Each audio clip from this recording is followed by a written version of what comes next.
नमो तस्स भगवतो अरहतो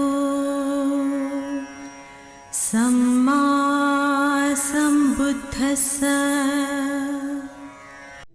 बुद्ध और उनका धम्म बाबा साहेब डॉक्टर अंबेडकर द्वारा रचित कालजयी पुस्तकों के इस रचना संसार में आपका स्वागत है।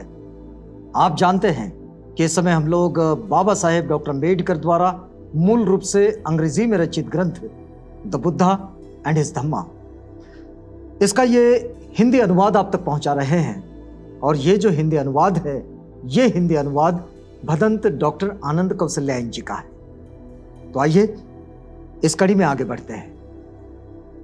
आपको याद दिला देते हैं कि ये जो है, ये बुद्ध और उनका धम्म इस ग्रंथ के चतुर्थ कांड का ये दूसरा भाग है। और इस दूसरे भाग में बाबा साहेब जिस चीज को समझा रहे हैं वो बड़ी ही महत्वपूर्ण चीज है।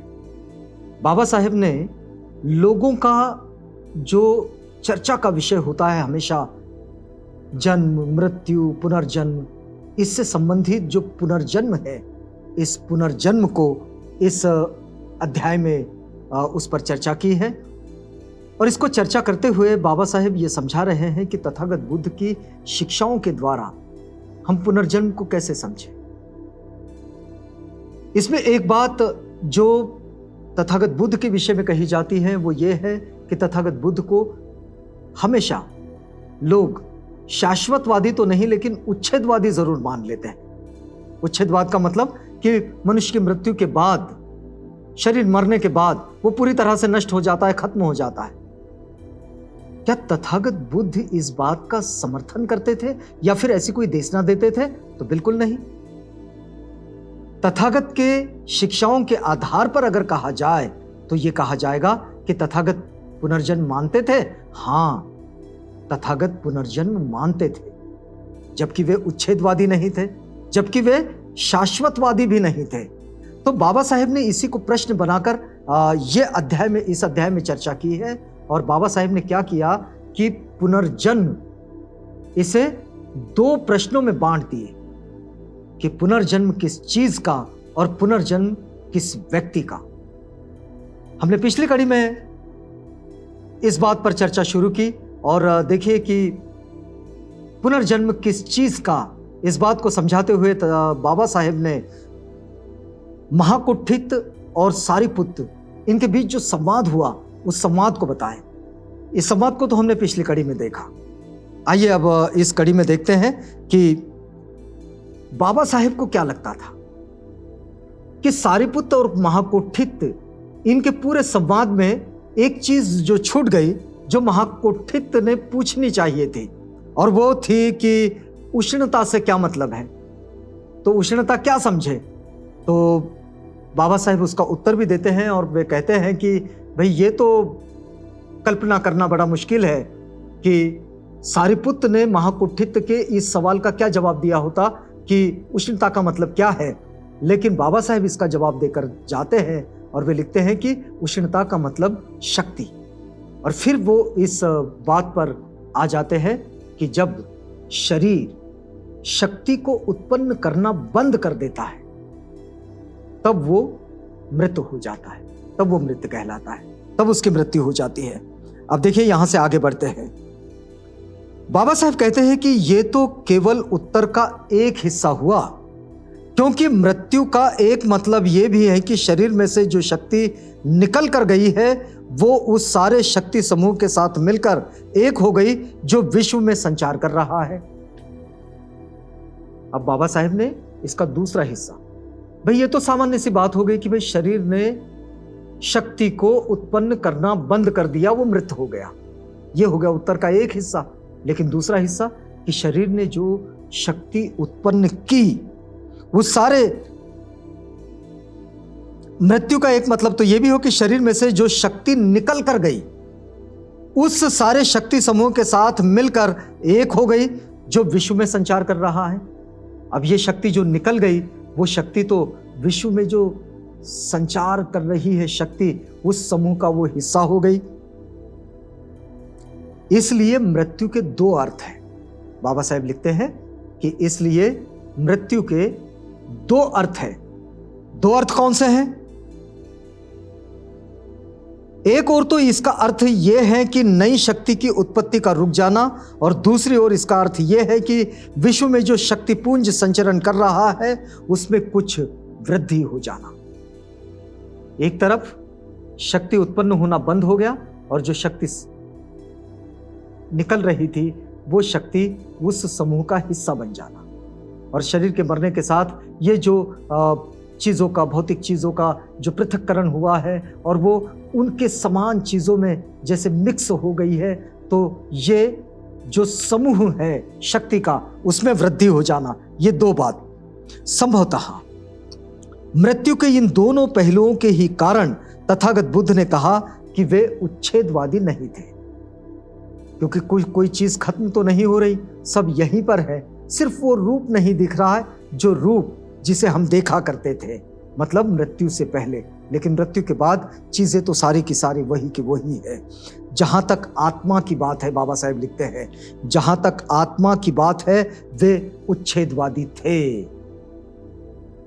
शरीर के प्रति वे उच्छेदवादी नहीं है, लेकिन भौतिक चीजों के प्रति वे उच्छेदवादी नहीं है, लेकिन आत्मा के प्रति वे उच्छेदवादी थे। किंतु फिर बाबा साहेब एक लिखते हैं बात कि किंतु जहां नाम रूप की बात आती है वे उच्छेदवादी नहीं थे। जहां नाम रूप की बात आती है वहां वे उच्छेदवादी नहीं थे।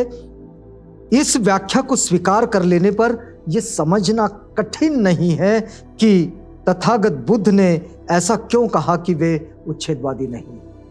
अब यह बात स्पष्ट हो गई कि वे उच्छेदवादी नहीं है, और आधुनिक विज्ञान के साथ जोड़कर तथागत ने अपनी बातों को अपने शिष्यों में बांटे और अपनी बातों को लोगों को समझाए भी। नाम रूप की पुनरुत्पत्ति में विश्वास रखते थे और आत्मा के पुनर्जन्म में नहीं। तथागत आत्मा के पुनर्जन्म में कोई विश्वास नहीं रखते थे, लेकिन नाम रूप की पुनरुत्पत्ति जो होती है उसे वे जरूर स्वीकारते थे। और इस प्रकार व्याख्या होने पर हमने बहुत बेहतर तरीके से उच्छेदवाद को समझा है कि तथागत उच्छेदवादी कैसे नहीं है, लेकिन वे किस चीज का पुनर्जन्म मानते हैं। शक्ति भी एक नए पुनर्जन्म का हिस्सा हो गई और भौतिक चीजें भी एक नए पुनर्जन्म का हिस्सा हो गई मृत्यु के साथ ही। तो इस प्रकार व्याख्या होने पर तथागत बुद्ध का मत वर्तमान विज्ञान के सर्वथा अनुकूल है। आधुनिक विज्ञान के जितने भी विद्यार्थी हैं, इन सारे विद्यार्थियों ने जब इस बात को अपने अध्ययन का अगर हिस्सा बनाए तो वो उनके तर्कों की कसौटी पर खरी उतरती है। और तथागत इसी के लिए पूरी दुनिया में जाने जाते हैं कि वे लोगों को किसी बात को तब तक स्वीकार करने के लिए नहीं कहते जब तक वो उनकी बुद्धि की कसौटी पर खरी न उतरे। तो ये कसौटी पर खरी उतरने वाली चीज है। केवल इसी अर्थ में कहा जा सकता है कि तथागत बुद्ध पुनर्जन्म में विश्वास रखते थे। यही वो अर्थ है जिस अर्थ में यह मानना चाहिए कि तथागत पुनर्जन्म में विश्वास रखते थे। शक्ति कभी शून्य में परिणित नहीं होती। हम अगर आधुनिक विज्ञान की जो परीक्षण की विधि है उसके आधार पर अगर हम लोग इसे जांचने का, नापने का, तौलने का प्रयास करें तो हमें यह समझ में आता है कि शक्ति जो होती है, पावर जो होता है, एनर्जी जो होती है, एनर्जी कभी भी शून्य में परिणत नहीं होती। विज्ञान का ये पक्का सिद्धांत है। विज्ञान का ये पक्का सिद्धांत है।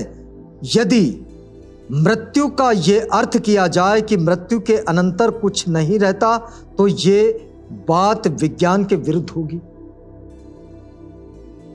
यदि मृत्यु का यह अर्थ मान लिया जाए कि मृत्यु के बाद कुछ भी शेष नहीं रहता तो फिर ये तो बात विज्ञान के प्रतिकूल हो जाएगी, विज्ञान के विरुद्ध हो जाएगी।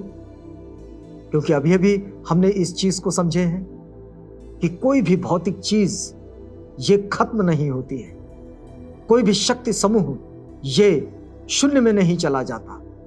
तो शक्ति शक्ति बनी रहती है, उसके अपने रूप बदल जाते हैं, उसकी अपनी स्थिति बदल जाती है। और इसलिए आधुनिक विज्ञान के विरुद्ध कोई बात नहीं हो सकती और विज्ञान के विरुद्ध भी कोई बात नहीं हो सकती, तो फिर मृत्यु का यह अर्थ अगर किया जाए कि मृत्यु के बाद कुछ नहीं बचता, तो इसे तो कहा जाएगा कि यह विज्ञान के विरुद्ध है बात, क्योंकि इसका मतलब यह होगा कि सामूहिक रूप से शक्ति में सातत्य नहीं है। और विज्ञान ये मानता है कि किसी भी शक्ति में, एनर्जी में सातत्य है, निरंतरता है, वो कभी भी खत्म नहीं होती है। एक चीज से दूसरी चीज, दूसरी से तीसरी, तीसरी से चौथी, चौथी से पांचवी, और ऐसे अनंत चीजों का निर्माण होता ही चलता है। और ये प्रतिपल होता है, प्रतिक्षण होता है। हर एक क्षण में ये चीजें बनती बनती बनती बनती बनती चली जाती है और अपने मूल रूप को छोड़ती छोड़ती छोड़ती चली जाती है। लेकिन बावजूद इसके उसके मूल का कुछ ना कुछ स्रोत इस वर्तमान रूप में होता है, और वर्तमान का जो स्रोत कुछ स्रोत जो है वही हमें भविष्य में भी दिखाई देता है। और इसलिए ये चीजों की निरंतरता बनी हुई है। आप शायद इस बात से आत्मा और चेतना, सोल और एनर्जी, इन दोनों का एक बेहतर अंतर भी समझ पा रहे होंगे कि एक संकल्पना जो ये मानती है आत्मा की, इसमें कभी कोई बदलाव नहीं होता। आप देखें कि चेतना, इसमें हमेशा बदलाव होता रहता है, ये एक सी कभी नहीं होती। आप अनुभव कर सकते हैं। सामान्य रूप से बड़ा अंतर समझ में आएगा। आप कभी बचपन में जैसे थे और बचपन में आपकी जो सोच और समझ थी, आपकी उस उम्र के बराबर के आज के किसी बच्चे को देख लीजिएगा, उसकी चेतना में, उसकी समझ में, उसके अंडरस्टैंडिंग में और आपकी उस वक्त की, उस उम्र की अंडरस्टैंडिंग में कितना अंतर है। तो चेतना विकसित हो चुकी है और ये प्रवाह निरंतर चलता रहता है। अब देखिए, बाबा साहेब लिखते हैं, यही एक ऐसा तरीका है जिससे पुनर्जन्म संबंधी दुविधा का अंत हो सकता है। अगर हम पुनर्जन्म की इस वास्तविक स्थिति को अगर समझ लेते हैं, तो फिर पुनर्जन्म की जो दुविधा है, जो गुत्थी है, उस गुत्थी को सुलझाया जा सकता है और इस दुविधा का अंत किया जा सकता है। अब हमें यहाँ रुकना होगा क्योंकि ये वक्त पूरा होता है। अगली बात से आपको जोड़ेंगे। अगली बार आपको समझाएंगे कि पुनर्जन्म किस व्यक्ति का, तो किस व्यक्ति का पुनर्जन्म, ये तथागत बुद्ध की शिक्षाओं के आधार पर समझ लेने के लिए जरूर अगली कड़ी से जुड़िएगा। और तब तक के लिए हमें इजाजत दीजिएगा।